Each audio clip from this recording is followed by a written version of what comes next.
and welcome to Fail Forward, a series all about the bits of games that don't quite work and why.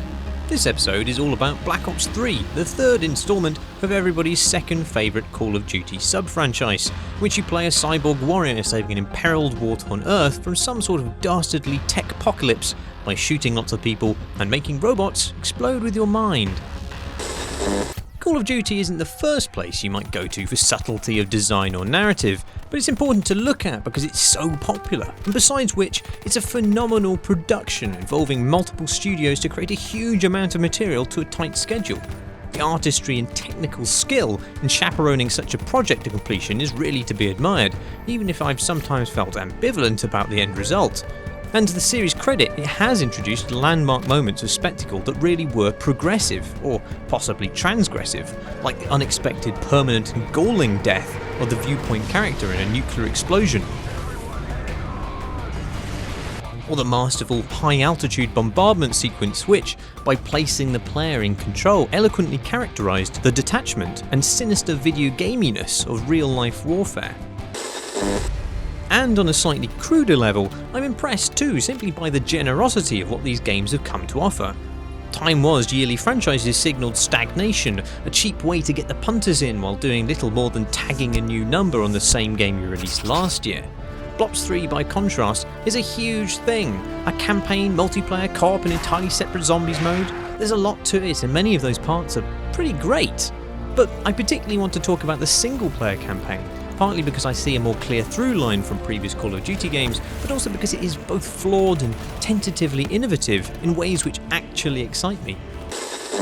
I'm surprised by this because I've never been a big fan of Call of Duty, even though I've played pretty much every instalment, from the early game's recreation of World War II as a slightly disingenuous reflection upon its hardship and sacrifice, to the series' nadir in Black Ops 2, with its frankly appalling attempt to revise the CIA's support of the Nicaraguan death squad's civilian death toll 30,000 as some sort of oops moment, rather than a completely premeditated atrocity perpetrated across many years against the strict instructions of Congress and bitterly condemned by the International Court of Justice. But this doesn't stop the game's marketing from wheeling out National Security Council bagman Oliver North, who must have been pretty pleased to turn a buck or two off his conviction of 3 counts of felony thanks to his involvement in the scandal. I'm just very pleased to be part of what a great success it's been. Of course, you can say it's just fiction, but when you have a franchise like Call of Duty, which is quite possibly more popular than the news, it's important to look at what sort of ideas people are going to absorb from it. I think at a less direct level, such games can't help but project a worryingly simplified view of violent conflicts. When in Medal of Honor, say, Afghan enemies swarm endlessly over a parched hillside like so many jihadi ants, players who have no other context to challenge or contribute to this depiction may come away ever so slightly changed, more inclined to associate people who look like these Afghanis with terrorism, quicker to characterise them as mindlessly suicidally violent, or to believe that fighting them will be as easy and without trauma. Sure, they're just games, but they're also used enthusiastically as part of the recruitment campaign by the US Army, which is kind of a giveaway that they do have some effect. As well as these issues of context, the cinematic military shooter has, for a long time, been a pretty boring sort of game, despite all the explosions and gore. While other shooters have dazzled with kinetic displays of player-driven action with wild and weird toolsets to exploit, Call of Duty is stuck rigidly to what is really just a xenophobic sort of whack-a-mole, held together with a brittle scaffolding of scripting that snaps and shatters the moment the player probes in any direction but the intended one. But this is where Black Ops 3 gets exciting. By leaving current-day warfare behind, Black Ops has unshackled itself from many of the series' problems. It dispenses with that icky propagandizing for today's wars, and in recent instalments adopted a more clearly cynical perspective on who pulls the strings and what they have to gain. But more importantly, it's now able to innovate mechanically. The variety in previous instalments was circumscribed by the need for pseudo-realism. The tactical benefits of any weapon were largely limited to a small cluster of stats: the stopping power, the effective range, the rate of fire and the size of the clip. The fundamental interaction of clicking on a man's head to make him fall down is little changed by these minutiae. Whereas the exotic weaponry of, for example, Unreal Tournament provides space for excitingly asymmetric tactics that create balletic movement within a firefight.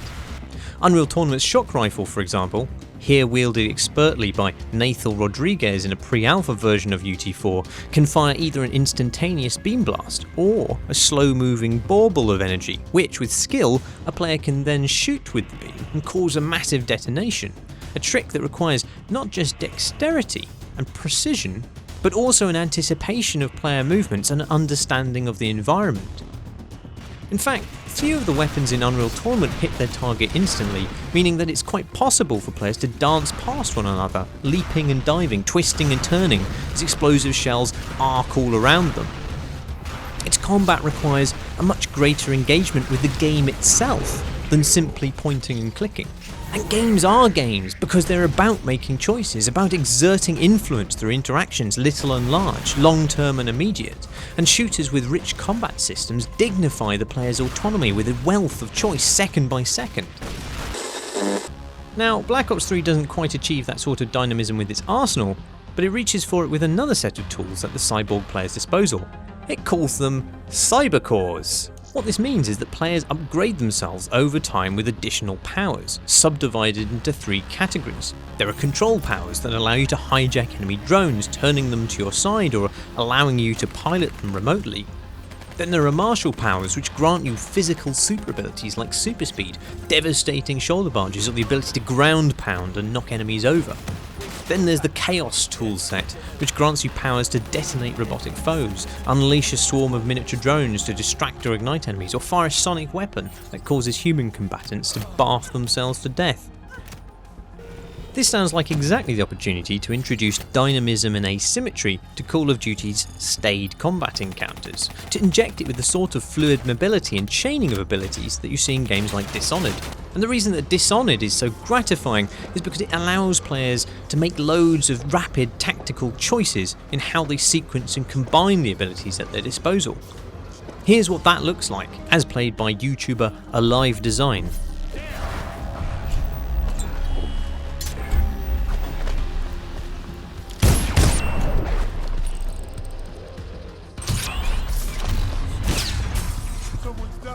It's breathless, it's chaotic, but it's also engaging the player tactically with every switch in the action.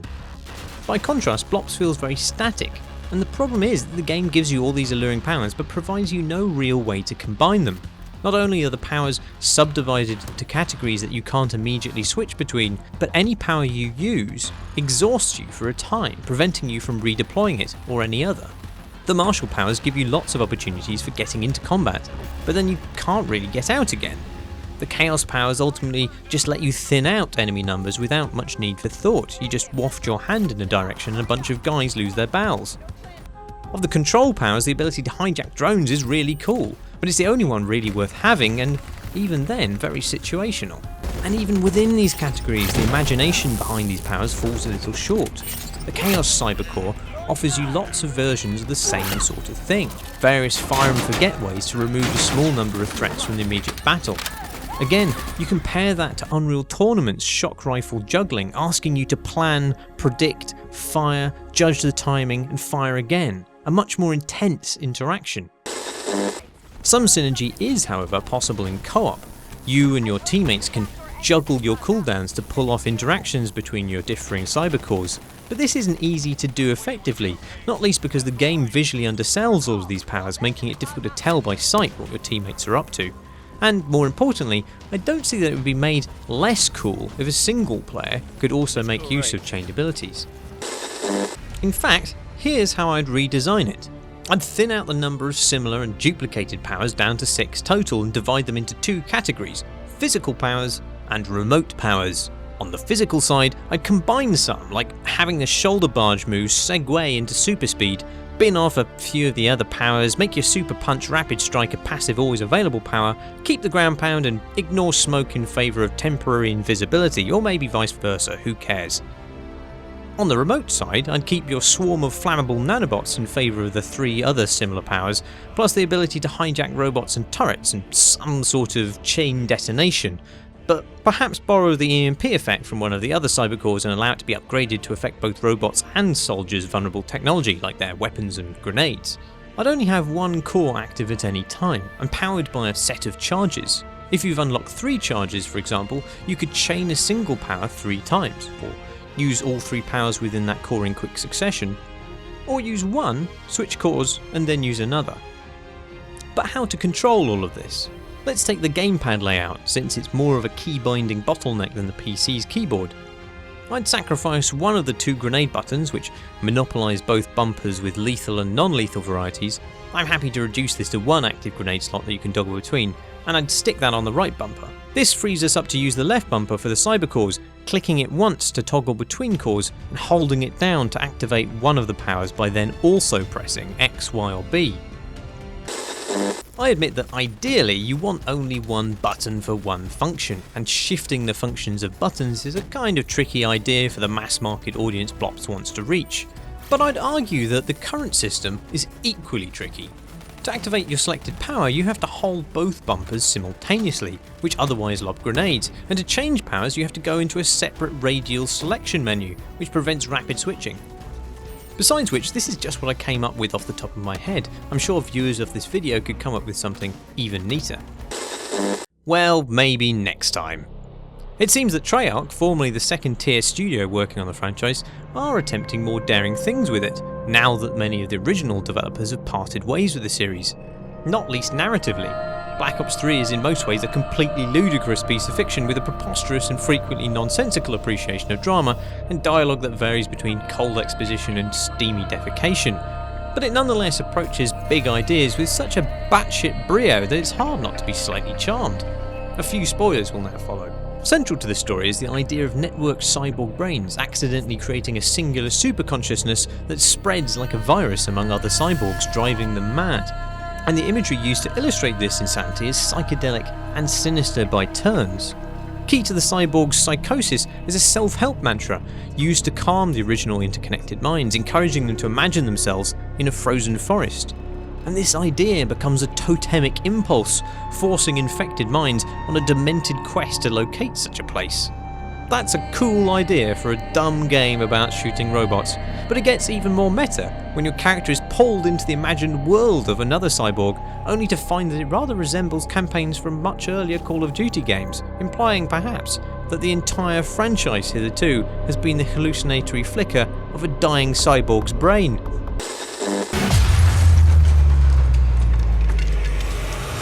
There are still lots of things about the series that make me uncomfortable, but when you've gone that far down the rabbit hole, you can really go anywhere you like, and for once, I'm looking forward to seeing Call of Duty try.